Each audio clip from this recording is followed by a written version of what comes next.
Okay, today we're starting chapter 52. This is our second to last chapter of Tanya. We're hitting very soon the finish line. But before we hit the finish line, we need to know the finish line. So there's a story of the Gaon of Gerchover, the Gerchover Gaon. Anyways, a big person, and he was a big rabbi, a big scholar. And he received two letters in the mail with money that he owed the city. And he looked at them and they were different. Like they didn't show the right amount. Like I'm saying, there was two different, well, anyways, two different letters about two different amounts that he was owing. And he looked at them and he said, listen, that first letter, I know I owe it to the city and I'm going to pay. The second one, I don't owe it. I think it's gonna be withdrawn. And comes a third letter in the mail, and the third letter says that the second charge was withdrawn. Exactly like he predicted, or like he kind of gave a psak that he knew that it's gonna happen. So the question is how, as much as he's a big scholar and everything, what's the connection between the fact that he said it to the fact that it happened? Like the fact that he said, I know it's going to be withdrawn, and the fact that it actually happened. Did the fact that he said it influence the fact that it happened? Possible. Actually, yes. And you will see today, what we're going to see is that when a rabbi says something, or when the Torah says something, that's the source of what happens in the world. So when a rabbi is saying something affects the reality of the world. If he said there's no charge, the charge will get withdrawn. Okay. And we need to understand that. Today we're going to try and understand what's the connection between what the Torah says and how the world is affected, and what's the connection and how does it happen. So in chapter 51, we learned the whole concept. We looked at where's the soul in our body as a parable, to understand where is the creator of the world, where is Hashem in the world. Okay, so the soul in our body is, at the same time, it's everywhere, but at the same time, it resides in the brain.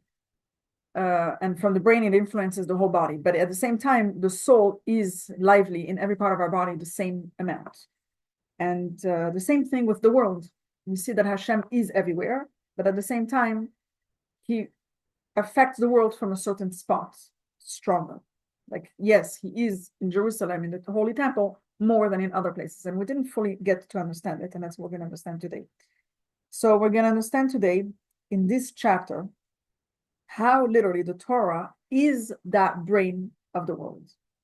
And the Torah influences the whole world, just like the brain affects and the brain generates every action of our body. Literally, the same way the Torah is the brain of the world. And that's what we're going to understand today. So let's now go into more details.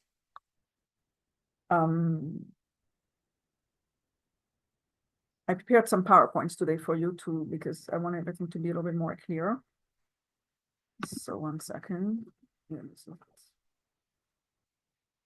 second.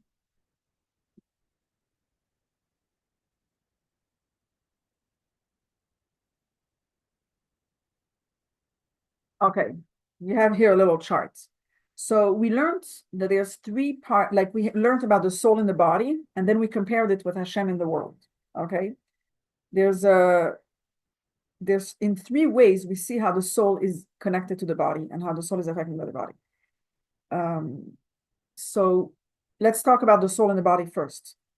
First of all, the soul, in one way, the soul is the essence of the body. It's the essence of who we are. It's what gives life to my whole body. It's not divided into a bunch of parts and pieces.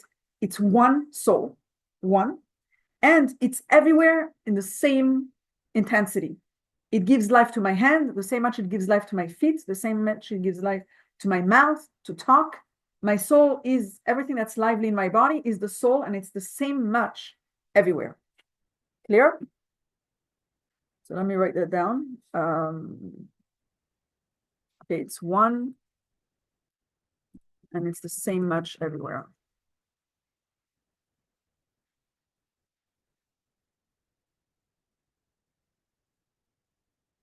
Okay, all good. Now, the next part what we saw is that as much as the soul is one, and the soul is everywhere in the same intensity, we learned that additionally, the soul itself, the one soul, which is one, has inside it a lot of potential characteristic. It has 248 potentials, okay, that can potentially, that can become speech, that can become walking, but they're potentials. We call it like, to illustrate this, we're going to call it a package of energy. That one soul at the source, yes, it's one, but at the same time, it has within it a lot of energy, a lot of different types of energies within it. Okay, so it's a package of lots of potential energies, but are different. There's 248 potential characteristics.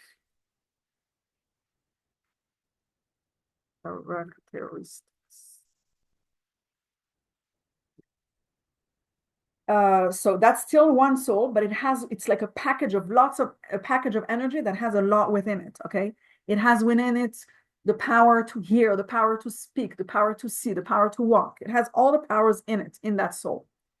And then we see that it all starts in the brain. All these 248 energies, where are they? They're essentially situated in the brain. And then the brain, like, how do we know it's situated specifically in the brain? First of all, because the brain receives first that life of the soul to bring it to every part of the body. So it starts in the brain, and from the brain generate, like, if you don't have a brain, then you can't, it won't give the energy to all parts of the body. Okay, so it starts in the brain because it receives first from the brain. Also, we know that that the brain has the potential, it has also the power lines to all the parts of the body to tell them what to do. Okay, and also from the brain comes that energy that is specific and is sent. The energy of speech is sent from the brain to the mouth. Like, the brain sends the signals to all the parts of the body. Okay, so it all starts in the brain. Okay, but the brain, but at that point, what I want to say is that the brain makes that the 248 potentials actually are 200, they divide into 248 different types of powers. Of what? Motion. Different, yeah, motions or powers. Okay, so it's divided. Okay, wait. First of all, we have to say it starts in the brain. And secondly, we're gonna say that we know that it's basically the distributed energy. Okay, we can also say that it's divided into 248 powers. And the 248 are specific to each limb, okay? To each organ.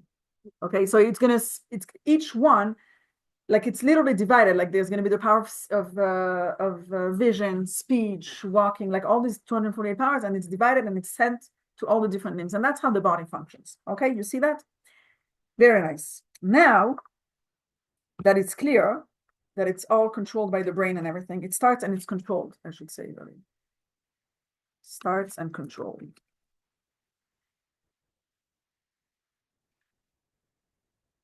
by the brain. Okay.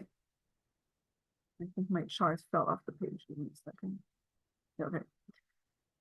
Okay, now we started seeing so this is what we learned in the first half of chapter 51. I just brought it back here to know where we are holding. And now we also started learning how it's compared to Hashem in the world. Okay. So we only saw the first two parts in the last class in the end of chapter 51. We saw how, yes, Hashem is one and only. Okay. And Hashem is above the whole world. okay? And Hashem's energy is everywhere in the same intensity, okay? Just like we said, the essence of Hashem is everywhere. It's everywhere, and it's one and only. It's one. Okay, it's very important, the concept that it's one, and and there's no difference in intensity wherever it is. Okay, like it's the same much everywhere, or no difference in intensity. It's the same thing. Okay, it's the same. Basically, it's the same thing. The essence is everywhere, and it's one. And then we started explaining last time also, what are these potentials? Hashem created 10 characteristics. Hashem created 4 worlds. Like Hashem created there's a lot of different types of energies of Hashem that exist in the world. Okay. But really at the essence, it's one, but there's not 248. There's a gazillion. We said there's an unlimited amount of numbers of different types of energies of Hashem that are potentials to animate anything in the world. Okay, so anything that you see, we spoke about all the different, all the inanimate, animate, vegetables, humans. Okay, there's the animals, and then there's the galaxies, and then there's the spiritual powers. There's a gazillion things in the world. All these things, at the source, Hashem has a package of energy to bring the light in all these things. Now, we also explained that the difference between the upper and the lower is that in the upper world, it's more revealed, and in the lower, it's more hidden. Okay, so depending on where it is, Hashem is the same much everywhere, but the way we perceive it is going to be different. Okay, the energy that we see, what does it mean that we see the different energy? Is because I see less of Hashem. Okay, in this cup, Hashem is completely hidden. I don't see Hashem. I don't see Hashem in this pen. But if you go to a synagogue and you go on Yom Kippur, you see a little bit more of Hashem. You kind of see more. But really, Hashem is the same much in the synagogue, the same much in Yom Kippur, the same much in every day, and the same much in this cup, and the same much in the Torah scroll. Hashem is really the same much everywhere. It's just some places is more revealed and some places is more hidden. That's what we explained in last time. Okay? Let's summarize it in some words over here.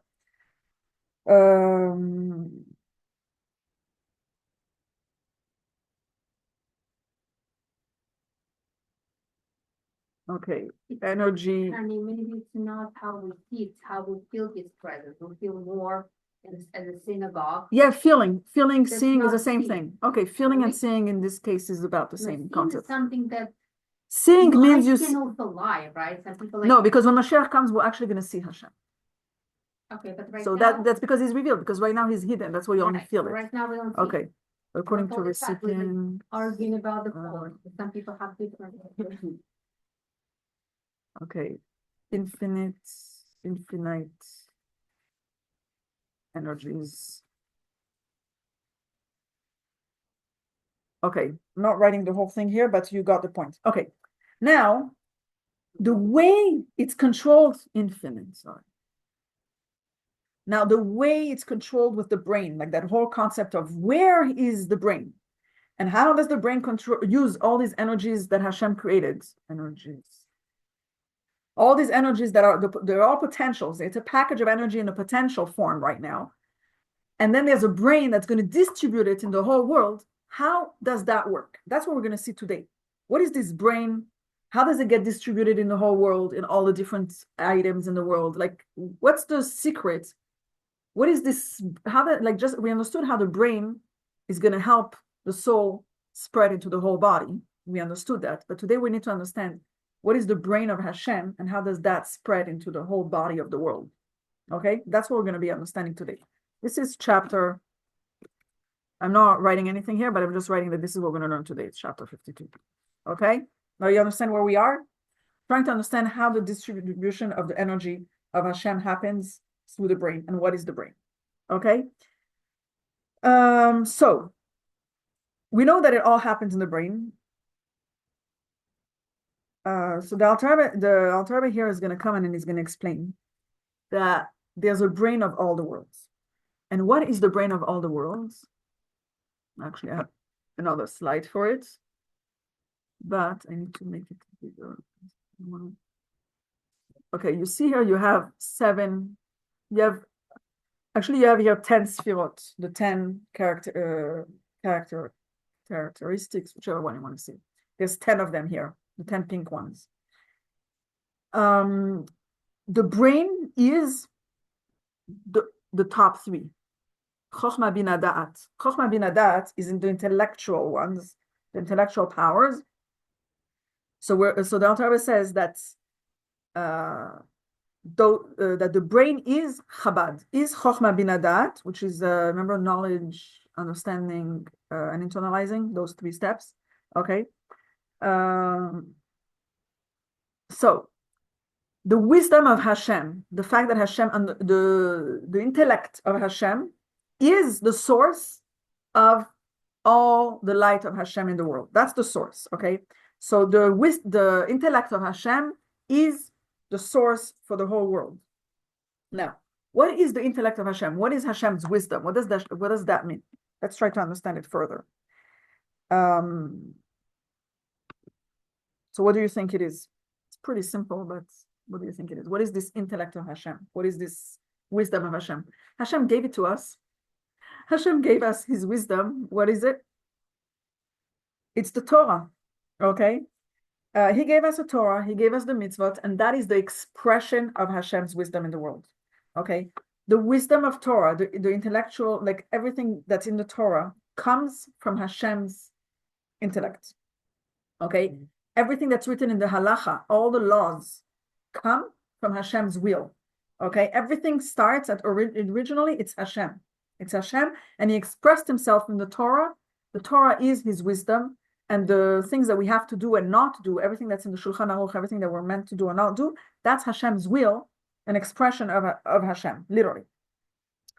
So what we understand here is that the Torah is the brain.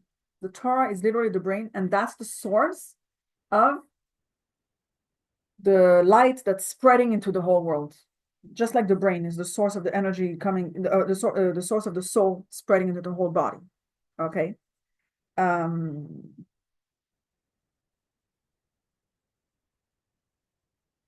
Okay, now back, sorry, to my thing, what I want to say. Now, what happens with those 3 intellectual faculties, Chochmah Bina Dat, those 3, then it comes down, okay?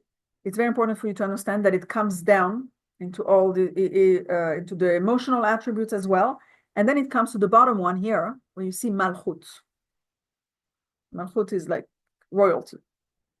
Okay, royalty is the channel to take all these 10 faculties that are like all these 10 faculties that are above. Okay, I mean all the 9 that are above. Malchut is the lowest one, and Malchut is gonna take this super powerful light and be able to take it down to a lower world. Okay, so picture, remember we have 4 worlds, Atzilut, Bria, Yetzira, Asiya, we have 4 worlds. You have all 10 in each world. But the Malchut, the lowest one, is what's going to help take down the light of Hashem into the next world, into Chochmah Bina Dat of the next world. Then the Malchut at the bottom of the next world is going to help take it down to the next world. Okay, so the Malchut is a connecting type of attribute that helps take it down to the next level, to the lower world. Okay. So we are the lower world, or into the lower world, like from Atzilut to Bria to Yetzira and to Asiya. Okay. Why am I saying this? Because Chochmah Bina Dat does not light up the world directly. Okay, we don't have Hashem's wisdom lighting up this room, this world. Okay, there's a chain of things that it happens. The light contracts and contracts. The light doesn't contract, but it's more hidden and more hidden and more hidden. Okay, or more. We can look at it as contracting, or we gave the example of the electricity, the power plant, and how it gets divided and subdivided until it gets to your home. You wouldn't be able to get the amount of energy that's at the source. You need to get something that's subdivided and subdivided. Okay, the same way. So it gets subdivided into less and less and less. Okay. A very cute example for that is when you explain something to your friend, okay? I have an idea that I'm trying to explain to you in my brain. From my brain, until you heard it from my words, it didn't happen by itself. Like it didn't happen in one shot. First, I had to turn from my brain into words inside my brain. It had to become words. Then the words, then I understood it, then I understood it and it came into words. And then, no, first I needed to understand it, then I needed to feel it, and then I needed to translate it into words, and then I'm able to say it, okay? Basically, there's a process from my brain until I say it. You see that? And it's the same way with Hashem. He has a brain, but until it gets expressed to us and until we see it, it went through a process. And that's what you're seeing here. And the process goes through, the main one that you need to know is that it goes through Malchut, okay? The lowest one over there on those 10. Okay, so we're going to see this in the Tanya, how the Alter Rebbe explains that just like in the parable that we understood that the brain is the source of the soul lighting up the whole body, and from the brain comes the energy to all the limbs of the body, okay? The same way, we have that whole chain of anyways, the whole chain reaction, from the light of Hashem, that first starts all the way at the top, Chochmah Bina Dat and Keter, anyways, which is the brain. It's actually called the Mochin, which is the brain of Hashem.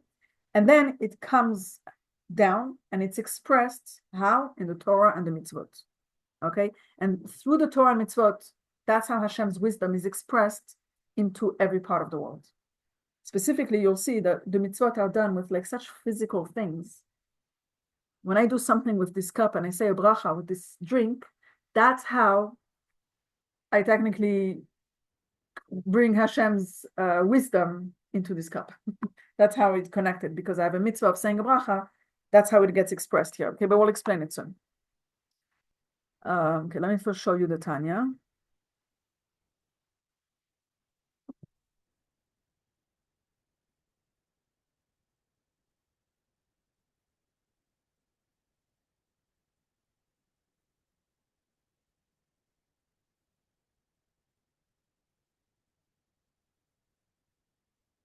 Okay, so we're starting chapter 52.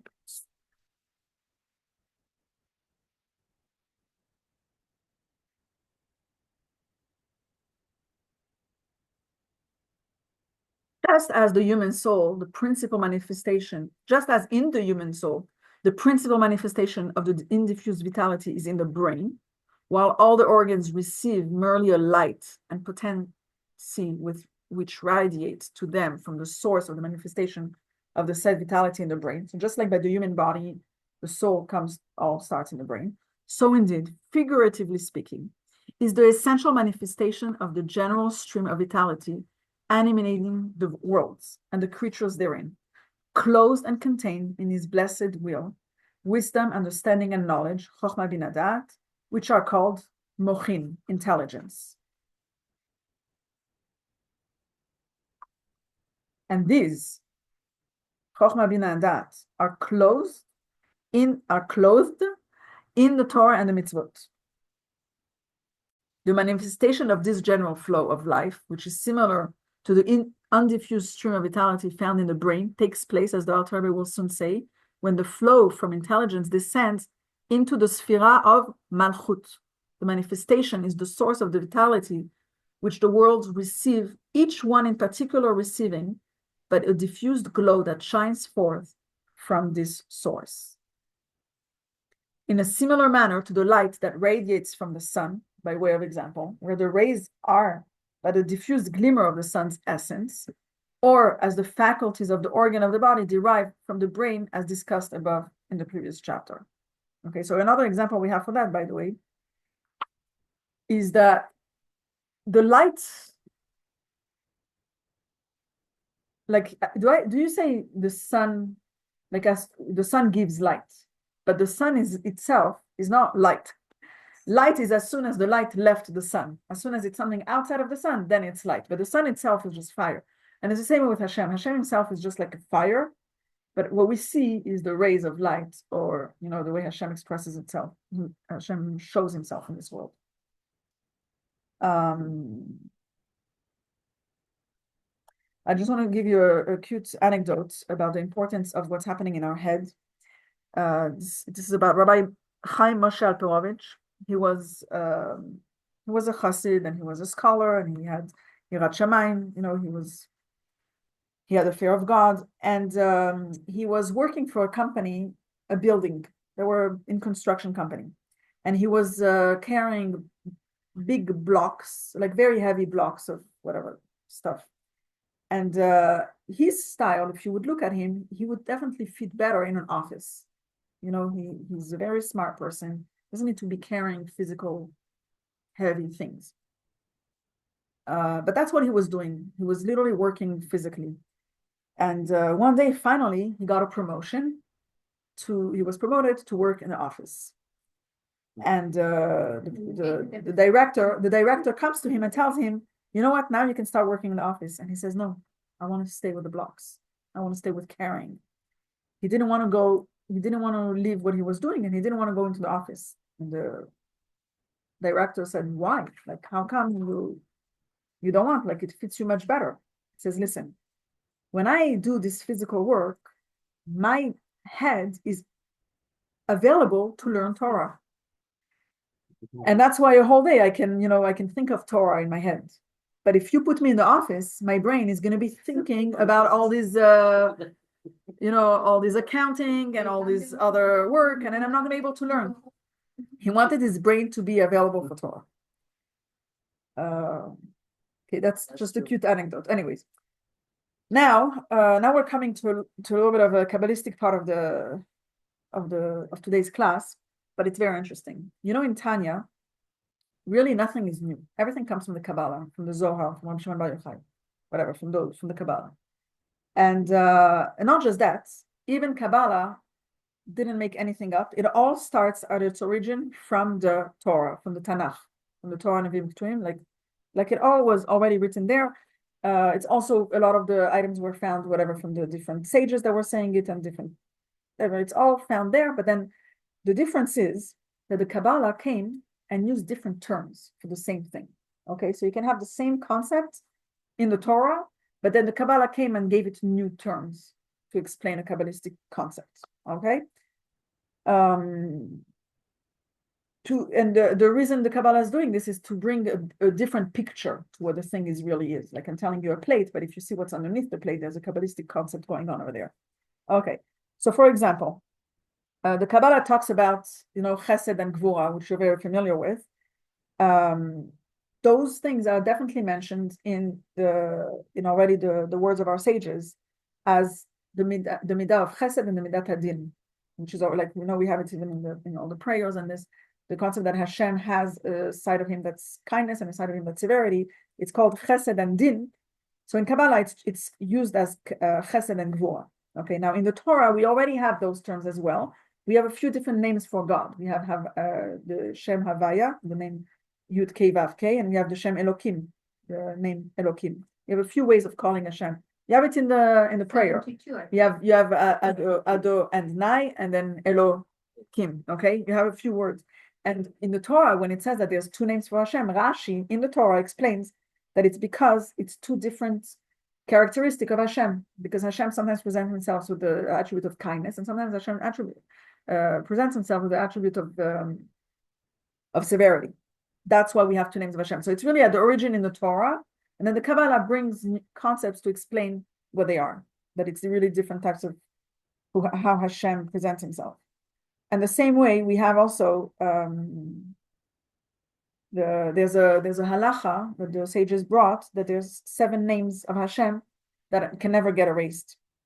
Now, why do we need 7 names of Hashem? So the Kabbalah says that the 7 names of Hashem are for the 7 attributes, 7 emotional attributes. Okay, Chesed, Gvura, Tiferet, and the fact that and then the Kabbalah comes and says there's another 3, the intellectual attributes. Okay, so it really all comes at the source from the Torah. That's what I wanted to say.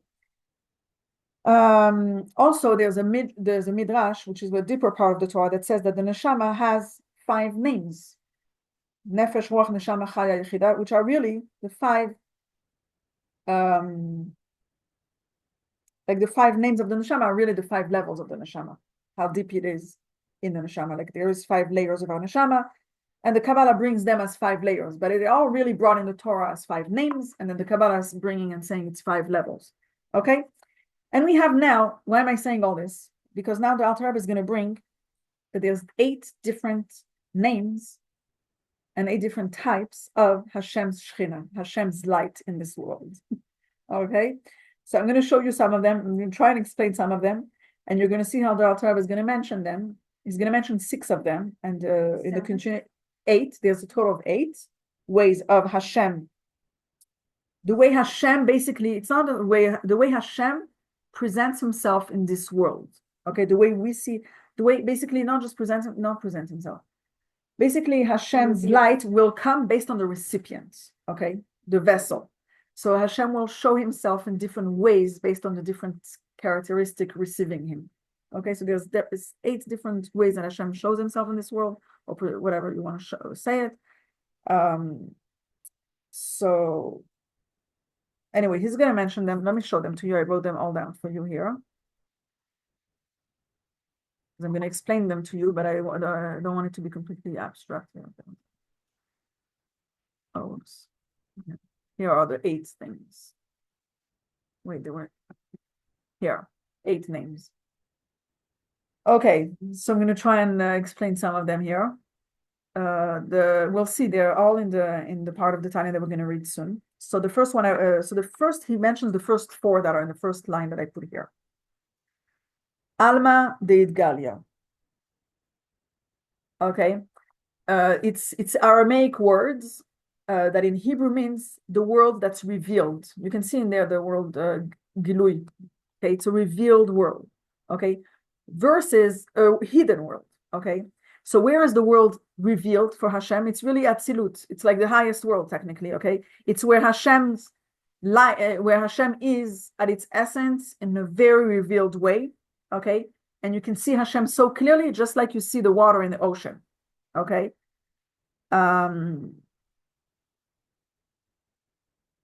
Okay, so that's Hashem's light at its whatever, very, very powerful and very revealed. Okay, that's Alma Deit Galia. Direct, yeah, but I think that I don't know if it's the one, the source. I think it's still it's already contracted to a certain extent. I think I'm not sure exactly. Anyway, then we have Matronita. Matronita in Aramaic is a queen. Okay, that's an expression for the fact that it's the sphere of Malchut. I showed you like the 10th at the bottom. Okay, a queen does what the king wants. Okay, so that's exactly what's happening. The sphere of Malchut, what it's going to take the light of Hashem and bring it down to the next world to be and be able to reveal it to the next world. Okay. Then you have Ima Tata'a, which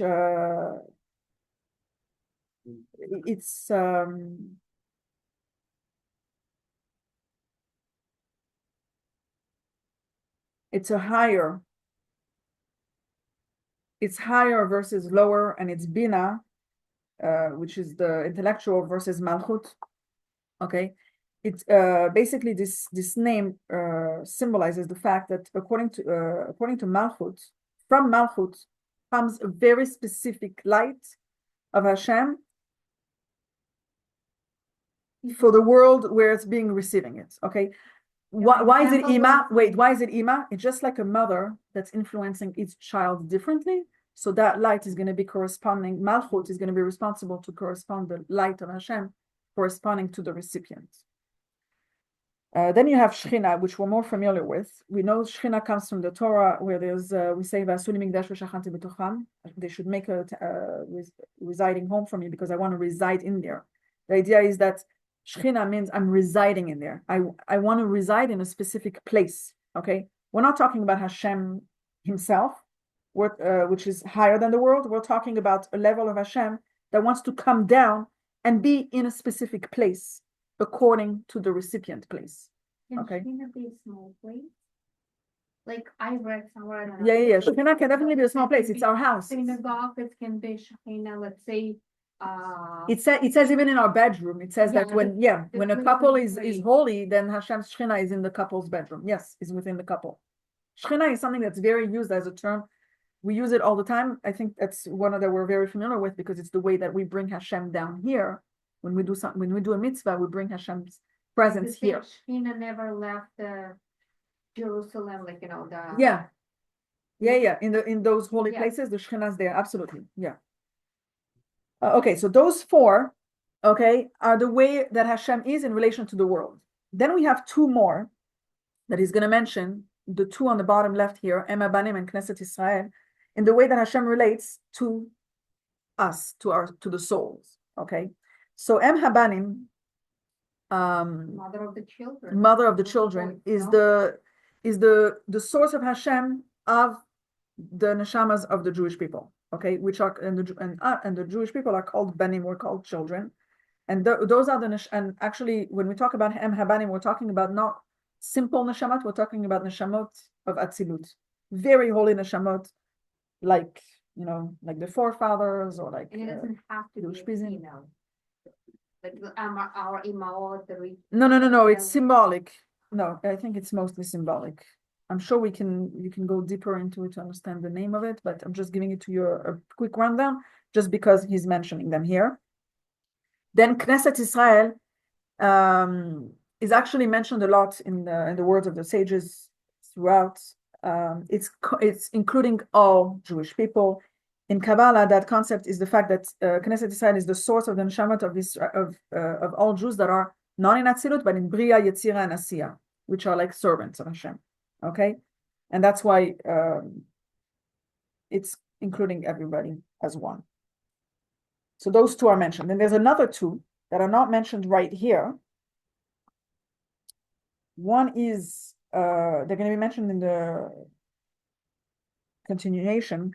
One is Dvar Hashem, the fact that Hashem expresses himself, with utterances, and the words of Hashem are in a way a source of the world, like the way Hashem created the world, and the way Hashem speaks is his revelation into the lower worlds, like he can create the lower worlds and reveal himself in the lower worlds through speech. As well, the last one, I told you here, Dvar Hashem. The other one is Malchut De'atzilut. I went Dvar Hashem before Malchut De'atzilut, but Malchut De'atzilut is, we talk about Malchut as the lowest of the 10, as you saw it earlier. It's the lowest of the 10, and it's the last one of the 10 within even the highest world. Within Atzilut, you have Malchut, which is at the lowest. So it's Malchut of Atzilut, of the highest world is Atzilut, and the lowest point is Malchut. And that one, I explained to you earlier that one is going to be able to be transferring Hashem's light to the next world. Okay. That's why it's within the highest world at the lowest point, and it's going to be able to transfer to the next world. That's what Malchut Atzilut is. Okay. So we're going to see that now. I'm just showing you the Alter Rebbe mentioning all these names that you just saw, and he's going to explain them. We're getting there. And then I'll share with you a very cute story about a name of a person. Okay. In this source, the source being a revelation from the general stream of vitality found within intelligence, which is called in the Kabbalah, the world of manifestation. So that's one of them, Alma de Galia, which I mentioned to you. First he's mentioning 4 of them, then he's going to explain 4 of them, and then he's going to mention and explain 2 more. Okay, so he's mentioning Alma de Galia, world of manifestation, because as the Alter Rebbe will soon say, it is here that godliness first becomes manifest in the world. And number 2, it's also called Matronita, Aramaic for queen. For the queen receives her vitality from Kutchabrichu, Aramaic of the Holy One, blessed be he, the king. And number 3, it is also known as the nether mother, Imatata'a, the lower level of mother. For Bina too, it is known as mother, as the verse alludes to Bina as mother. Bina, however, is the highest level of mother. Well, Malchut is the nether mother. And is called the Shechina. That was the 4th one. In the scriptural phrase, and I will dwell among them, for its Hebrew root means to dwell and be revealed. And now he's explaining them. The above mentioned source is called world of manifestation. So he's explaining now the world of manifestation one. For this source is the beginning of the revelation of the light of the Ein Sof. And since the source itself constitutes a revelation, it is itself known as the world of manifestation, because it is of its own nature and not because it vitalizes the revealed world. It is called Queen, because in this level, which extends to and illuminates the worlds and is in a revealed manner, similar to a queen, for through her the wishes of the king are revealed. From this source, there extends to each individual thing, world, or creature the particular light and vitality suitable, for which reason it is called the nether mother. For it is the mother and source of the particular form of vitality of each and every creature. And Shechina is the light dwells and is closed in them, in the worlds and the respective creatures, thereby animating them. Okay, so far he mentioned 4 and explained 4. Now, 2 more. Therefore, it is figuratively called Em Habanim, mother of the children, Jewish souls, and is also called Knesset Israel, community of Israel. For from this source, the souls of Atzilut have emanated, these beings' emanation and not creations, and the souls of Bria have been created, and so forth. Okay. So you just see that there's 8, he mentioned 6 here, ways of Hashem manifesting himself in this world. Just a quick, cute story about a man, about how the name of a person means something. There was a few Tanaim, like people that wrote the Mishnah, Rabbi Meir, Rabbi Yehuda, Rabbi Yossi. They were guests in someone's house, and they asked the person, "What's your name?" And he said, "My name is Kidor." Kidor. And Rabbi Meir, he was always very careful with what the name is and what the name means. And he said to himself, that man, if his name is Kidor, he's probably an evil person, because Kidor comes from Kidor Ta'afuchot Hema, that this is probably a generation of doing things in the wrong way.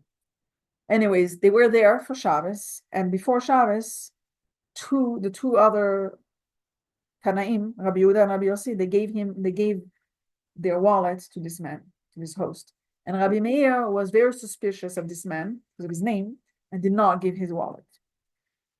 And after Shabbat, they asked this host, "Please give us back our wallets." And he said, "You never gave me a wallet." And Rabbi Meir said, "Why didn't you realize from his name?" So anyways, he figured it out from the name. Just saying that the name means a lot. Okay, so even the fact that Hashem has so many names and there's so many different manifestations, why am I mentioning all this to you? Just to tell you how much we don't know and how much there is and how much more there is always how much this world of Hashem is huge. Okay, we don't know anything, but I'm saying the world of Hashem is huge, and we're trying to really get a glimpse of it to understand to our extent. Okay, so now let's go to our next part. Okay. So it sounds like now we have everything ready from the upper world. We have Hashem, and he's ready with his brain to bring everything down into this world. Okay, it all starts in the brain. It all starts with Chochmah Bina Dat, and then it's going to go to the Malchut, to that lowest one, and that's the Shechina, and now it's all going to come to the world. But there is a problem. This Shechina of Hashem is ready to come and spread out in the whole world. But are the worlds ready for that type of light? Are the worlds going to be receiving it? Are the worlds interested in it? Are the worlds seeing it? Like all these things in the world, this whole world. We know very well that something that needs to, if you want something to receive, you can only give someone as much as he can receive. You can only pour as much as the vessel can contain. Okay, you can't give too much. Imagine you're going to give too much electricity to a plug, it's going to burst, it's going to burn, it's not going to work. You need to give the right amount to the right place. Okay, so when the light of Hashem is so big, okay, of course we need something to contract and to make this light according to the recipient. There's something has to happen over here. And when it comes to the Shekhinah of Hashem, it's even more. Because it's not just that the light is so much bigger than the recipient, but if the light comes, it's not just that it's too much, but it's going to completely make that the recipient doesn't exist. It's going to nullify the recipient. The light of Hashem is so big that the recipient doesn't exist anymore. If there's only Hashem, if there's a light of Hashem, then these things don't exist. If Hashem's light comes into this room at its fullest, we're going to become zero. we're gonna be disappearing. So it can't happen. Okay. So in order for the light to come, like in order to receive this light, it needs to be in a way that we don't really see it in a revealed way. It needs to be that we don't really feel it. We can get a little bit from Hashem in a way that we can, see something, feel something, but not be, bursted by it or be completely, burnt by it or whatever you want to call it. That's why actually Hashem said to Moshe Rabbeinu, Ki lo yareni ha'adam v'chai. No person can see me and stay alive. Okay? You can't see Hashem at its source and stay a person with your own existence. Okay? And in the words of Kabbalah, if the world of Atzilut would light in all the worlds that are under it, Bria, Yetzirah, and Asiyah, those worlds will not exist anymore. They're going to be nullified. It can't exist. It's going to become nothing. Okay? It's going to become, actually, if the light of Hashem, the way it is in Atzilut, is going to light up everywhere else, basically, it's going to be the same Atzilut. The whole world is going to become Atzilut. Okay? There has to be a difference between the light of Hashem in Atzilut and the light of Hashem here. That's why Hashem chosen Moshe to reveal. So Moshe is somebody that was, he's a neshama of Atzilut, and he was able to transfer. And deliver to the Yeah, exactly. Okay. Exactly. So we need to have something in between. We all agree on that, right? We need to have something, some clothing, something that's going to wrap up the light of Hashem to be able to bring this light of Hashem here in a way that's hidden, but that Hashem can still be in this world. Is it something or somebody? Okay, we'll talk about what that something is in a minute. Oh. It's not a somebody, it's a thing. Okay. By way of example, first, let me explain to you something. Just to explain this concept I just explained. Imagine there's a very rich father and his son is very poor. And the father has a lot of confidence and he has lots of money and he knows how to do things. He's very, very capable. But that child that's poor, he's not a child, he's a son that's poor. He's also suffering from self-confidence. He also suffering from not knowing how to handle money. Like he just doesn't have it. Okay. Now, if the father wants to help the son and wants him to be successful, okay, he wants him to become independent. He wants him to become self-confident. He wants to take him out of the mud. He wants to get him out of there. Okay. Imagine that the father comes and gives him a big transfer in his bank, $1 million or whatever, $10 million. Like basically what we're saying is as if he's giving money in a very revealed way. I'm giving you tons of money. Just pick yourself up. Is the son going to come out of his poor, like, is the son going to not feel poor anymore? He's not. He's going to still somehow roll inside his style and roll, and within a few years, he's going to lose all of it. Yeah, he's going to be back in the same spot. So what does the father have to do? He's going to, behind the scenes, remember, behind the scenes, and we'll explain why. Behind the scenes, he's going to make sure that the son finds a job. The son figures out how to keep his job, figures out how to receive a monthly salary, start paying his monthly expenses, and start being promoted in his job, start getting a better job and a better job. And then the son is going to start having his self-confidence, and then he's going to become independent, and then he's going to feel rich, and then he's going to act rich. Amazing. Now, all this can only happen if the father stays completely hidden. That he does all this behind the back, because as soon as the son realizes that the father's doing that, it's almost like it's not gonna come from himself. He's not gonna feel, oh, I'm good. Oh, I managed to pay my expenses. I managed to figure it out. Like, he's not gonna build up his self-confidence if he realized that his father's putting everything on a platter of gold behind the door. So it's got to be all done in such a way. As soon as he figures out that the father did all of it will go to waste. Like it's just not going to work. So the father can't give everything on a platter of gold. He's going to do it with clothing in a hidden way. He's going to do it like with a third party type of thing that we're not going to see the father in the picture, and the son is going to feel like he's being promoted and gaining the self-confidence and getting there. You see that? You see that how we need a third party over here, that the father can do it directly. And we're going to see here, and why am I giving you this example? It's the same thing with Hashem. Hashem can't come himself with his light directly to us. It's just not, we're not going to appreciate, we're not going to be able to receive it. We're not going to be able to appreciate, we're not going to be able to do anything with it. Okay, we're just not, we don't have that capacity. Okay. So before we continue to know what is this third party, what is this thing in between that's going to help this light come into this world, we're going to read this in the Tanya, where the Alter Rebbe is going to explain how all this abundance of light into the world, okay, is going to come, but the Shekhinah itself can't come directly in a revealed way into this world. Okay, you need to have something in between. Okay, it's just like, you can't have the sun. You can have the light of the sun here, but you can't have the sun itself come here. If the sun itself come here, we're gonna all be burnt. It's the same, like he's gonna bring the example of the sun itself versus the light of the sun. We can't have the sun itself come here and light us up. Like we're gonna burn. We're welcome to have, even sometimes we have too much sunlight and it's bothering us. So we need a little bit of sunlight. And again, I'm just reminding you what I explained also earlier, that this light of the sun is only a light as soon as it left the sun. It can't be the sun itself. Okay. Okay. So in order for the Shekhinah to light up in this world, we need to have something that's going to cover it up. Okay. It's going to have to come in a hidden way, and it's going to have to be covered. And what is it? We're going to see soon. But first, let me show you that concept in the Tanya.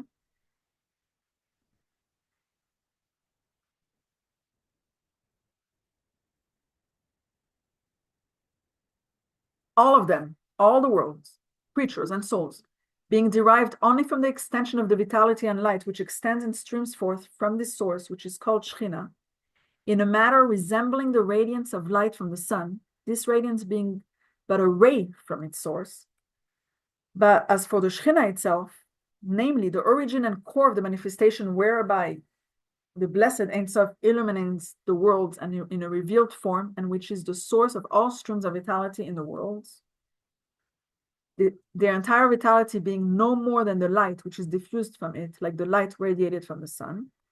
Concerning the Shekhinah itself, the source of all vitality for the worlds cannot endure or receive the light of this Shekhinah, that it might actually dwell and enclose itself in them without a garment to screen and conceal its light from them, so that they may not become entirely nullified and lose their identity within their source, just as the light of the sun is nullified in its source, namely in the sun itself, where this light cannot be seen but only the integral mass of the sun itself.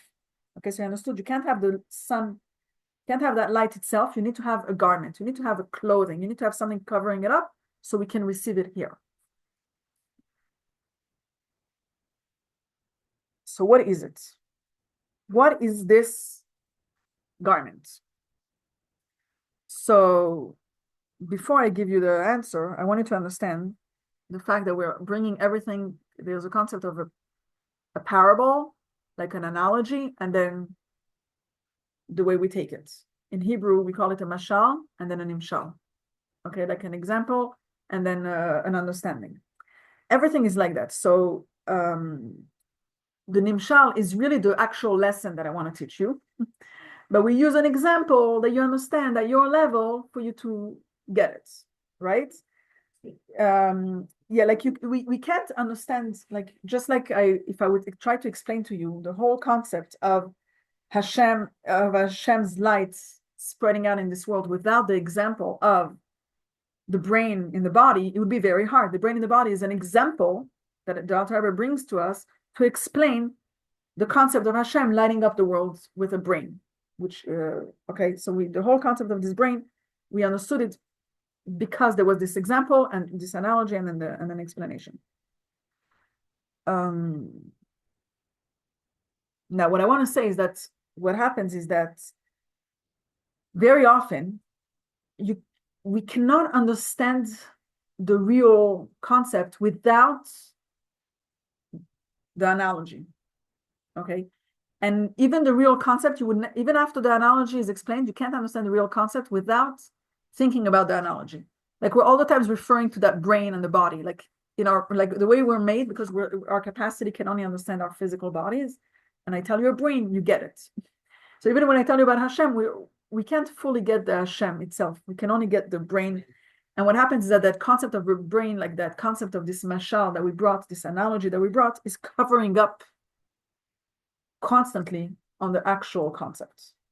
Okay, every time we bring an example, the example is much stronger. Like I give you an example from the kitchen, or I give a child an example of a toy, that one is going to be always be stronger. Okay. Now, that being said, but we need to have this example to understand, right? Okay, it's all clear. Okay, so what happens here, what we're going to see today now, is that the Torah is the analogy. The Torah is that example. The Torah is the way we can see it and understand it, because the actual thing is Hashem himself. It's very hard for us to understand it. We can only understand the Torah to a certain extent. But the Torah is really only an analogy that manifests, that explains to us what God really is. You understand? Now, why is the Torah like an analogy and not the Torah, is the Torah itself? So here, let me explain to you how the Torah works. When you look at the Torah, there's very low things of the world in it.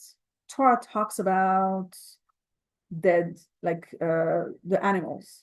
What makes an animal not kosher?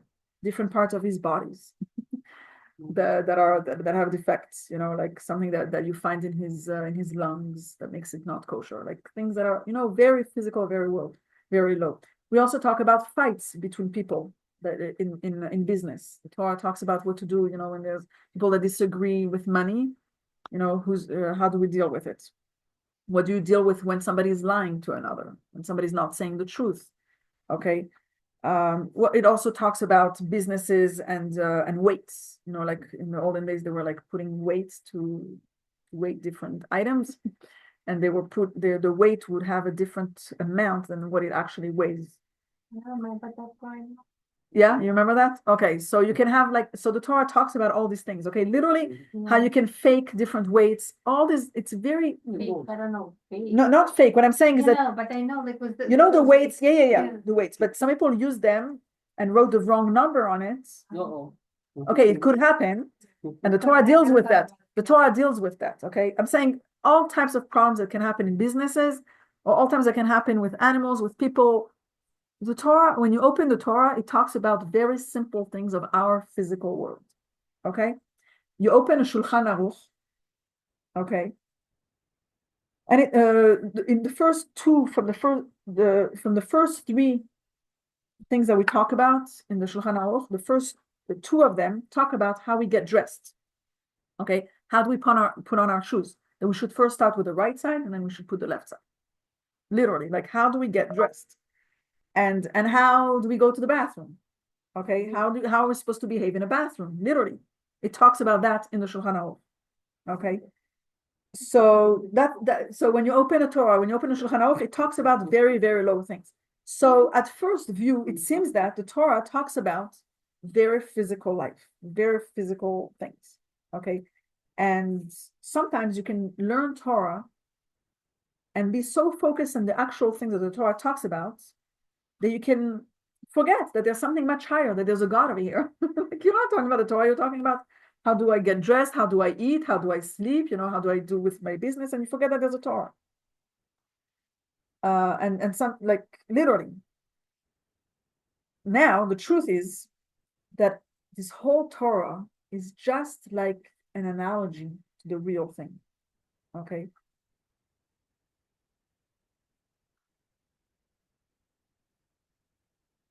Like so all these things that you see are like analogies, But the real thing is the actual Torah, the actual Hashem, the actual Hashem's wisdom. Hashem and the Torah are one. It's the wisdom of Hashem, the intellect of Hashem is the Torah. That's the real thing. Okay. The Torah at its source, the Torah, the way it is in Atzilut, that Torah in Atzilut, that's the real thing. That's Hashem at its most pure sense. Okay. Without looking at the physical world. In Atzilut, there's only God in a way that we can't conceive it, like we can't understand it. In Atzilut, literally in the highest world. Okay, we have over there that Torah. That Torah, that's the real thing. Okay, so the Torah in Atzilut, what does it talk about? It talks about all the 10 sfirot, the 10 faculties, and the way they're connected with themselves and the way they create different creatures over there within themselves. Okay, that's what the Kabbalah talks about those 10 faculties that are in Atzilut of Hashem. That's what it is. That's what Kabbalah is. That's what Atzilut is. That's the truth.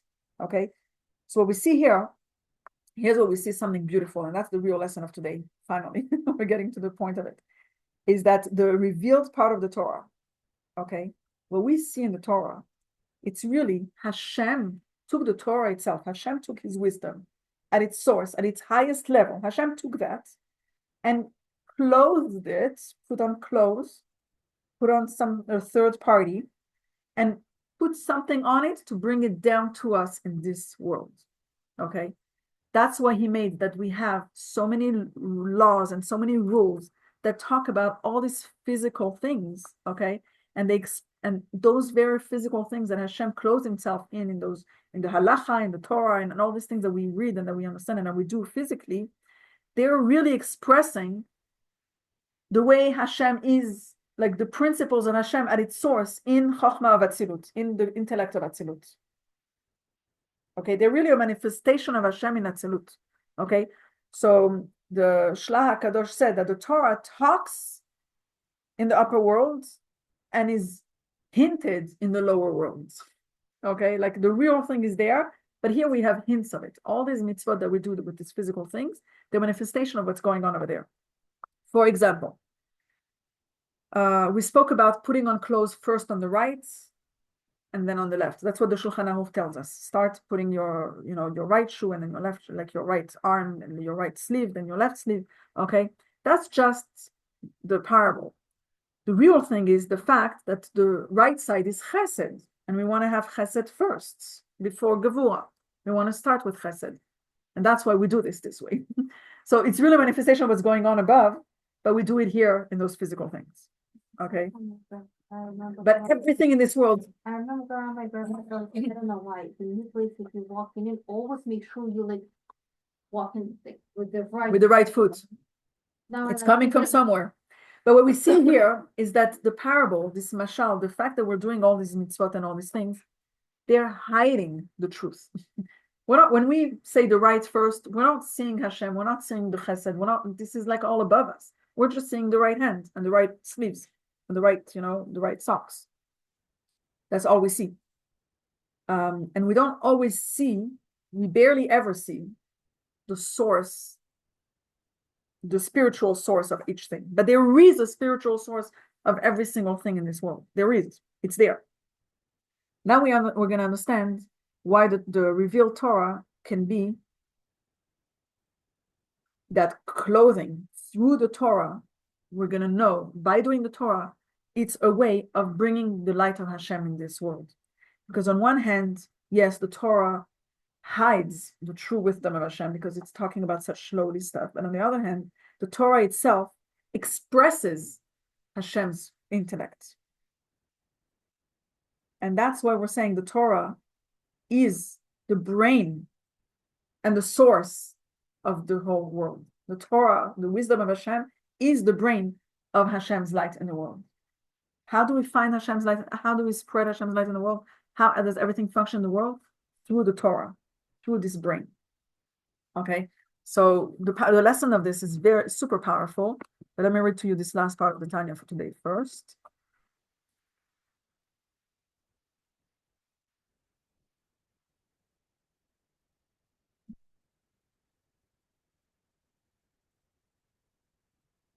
What is this garment which is able to conceal and close the Shekhinah yet? yet will not itself be completely nullified within its light. This is his blessed will and wisdom, and so forth. And so forth, referring to the levels of Bina and that which are part of the intelligence above, as mentioned earlier, which are clothed in the Torah and its mitzvot that are revealed to us and our children.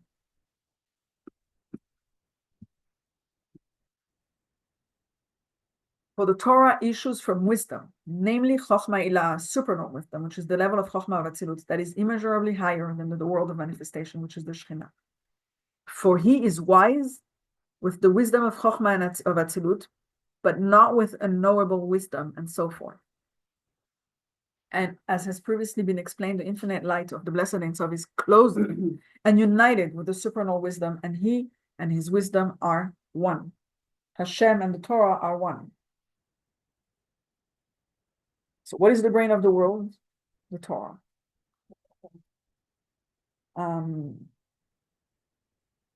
Let me give you an example, a story to explain this. There was, they wrote, like a community wrote a Torah. Okay, beautiful, beautiful Torah. And today was and comes the day of the Siyum, like the big party at the end. And they bought a very nice coat for the Torah and a crown and everything. And they finish writing the last few letters of the Torah, and they pick up the Torah and they put on the coat. Now there was a little problem. The coat was a little too short. And it didn't cover the whole Torah. It didn't really fit. It didn't know what to do. They had a few ideas. Nobody thought to make the Torah smaller. Everybody was figuring out what to do with this coat. Okay. Because the coat is really just the clothing of the Torah itself. Okay. That you can't change. That stays what it is. Okay. The coat is what needs to fit the Torah. The Torah is not supposed to fit the clothing. The Torah is the source. Okay. So what we're saying here is that Hashem's intellect, Hashem's wisdom is the Torah itself. That's the source. And the fact that, we deal with all these physical things, that's the way the Torah expresses itself in this world. That's the clothing of the Torah. Okay, let me summarize what we learned today, and then I'll come to the very powerful lesson, which you hope already probably are there. So we learned that just like we have it with our body, just like our soul is within our body, everything is at its source, at the brain. The brain is controlling the whole body, and from there it comes to the whole body, just like the same way we have with Hashem and the creation of the world. Hashem starts in the brain, which is Chochmah Bina Dat, which is that's the highest place. That's the wisdom of the Torah. From that brain comes down to Malchut, which is the Shekhinah. Okay, and that from on Natzirut, and then it comes down to all the rest of the world. The world, we said, cannot contain that light of Hashem, so we need to have this garment, something that's going to cover up that very strong light. And what is this garment? It's the Torah. Torah is a garment for the Shekhinah, and the Torah comes from the wisdom of Hashem, and it came down here, and it's closed within the mitzvot and in the physical world. The mitzvot are telling us what to do in the physical world. That's an expression of literally connected to the Torah and Hashem at its source. So we know that when we do a mitzvah here, every mitzvah that we do literally brings a blessing from above. We know that when we have a mezuzah, it protects the person and can give the person a longer life. It says that in the Shema, it says, "Uchtartem al mezuzot betecha v'sharecha." Should write on the mezuzot. Leman yarbu yamechem v'mei benechem. Say it every day in the Shema, so that your life should be longer. Okay? When there's a problem in the house, we check the mezuzot, because the mezuzot is, so the question is why? What's the connection between checking the mezuzot and the physical health of the people in the house? How does that work? So after we understood how the Torah is really the blueprints of the world, like it's really the source of the world, now it's all clear. When a person has a problem in his body, he's not going to just fix the problem in his body. He needs to check what's going on in the brain. Okay, let's say the hand stops working.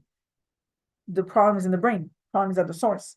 There's something that in the brain that it's, if you just take care of the hand, you might not be able to deal with it. So the Torah is the brain of the world. And through the Torah, you can access every part of the world. Okay, so when there's something that needs to be fixed in the world, you don't just fix it. You need to go at the source. You need to go to check what happened in the brain, what happened with the Torah, what happened with the mitzvot that are the source of blessing for that thing. The Torah, the mitzvot, is the source of blessing for this person that's sick, for this person that needs help with any area of his life. Everything, the source is the Torah, and that's what brings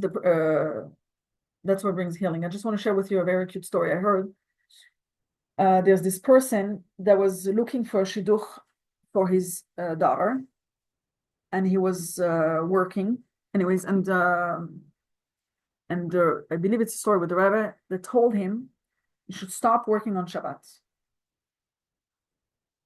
and your daughter's going to get a shidduch. And he says, there's no way I can stop working on Shabbat. It's my source of parnasah. My whole business is going to shut down if I stop working on Shabbat. I have to work on Shabbat. I can't. It doesn't work for me. I'm going to lose my job. I don't know. I can't stop working on Shabbat. He continued working on Shabbat. A couple of years later, there was a fire in his business. Business shut down.